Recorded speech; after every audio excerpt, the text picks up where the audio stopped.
अस्सलाम वालेकुम नाज़रीन, मुझे उम्मीद है कि सब ठीक होंगे। क्या तुम लोग जानते हो कि नबी हजरत मोहम्मद का एक गोद लिया हुआ बेटा था?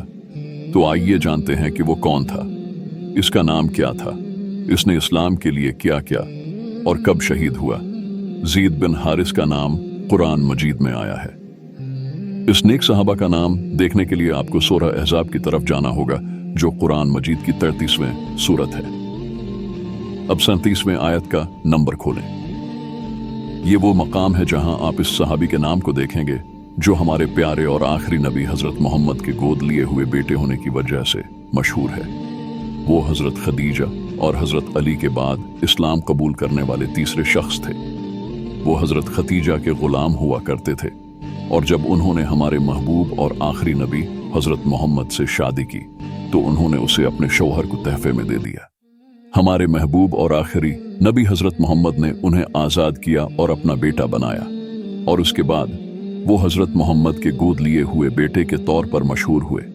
कुरान मजीद में उसका नाम आने की वजह किया है। अरबों में एक रवायत थी कि वो किसी को अपना गोद लिया हुआ बेटा बनाते थे।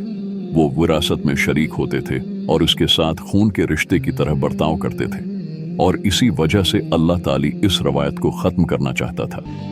गोद लिए हुए बेटे और बेटियां हकीकी नहीं हैं।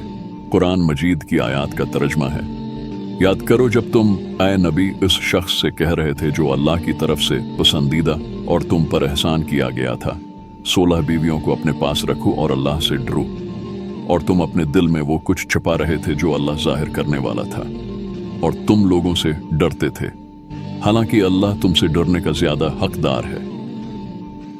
बस जब ज़ैद ने उसकी ख्वाहिश खत्म कर दी तो हमने उसे तुम्हारी शादी में डाल दिया, ताकि मोमनों को अपने गोद लिए हुए बेटों की बीवियों से शादी करने में कोई हरज न हो जब वे उनकी ख्वाहिश पूरी कर लें, और अल्लाह के हुक्म को नाफिज करना था।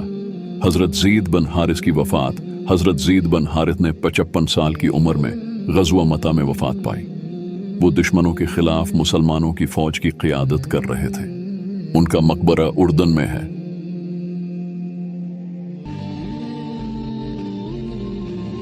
मुझे उम्मीद है कि सबको ये वीडियो पसंद आएगी।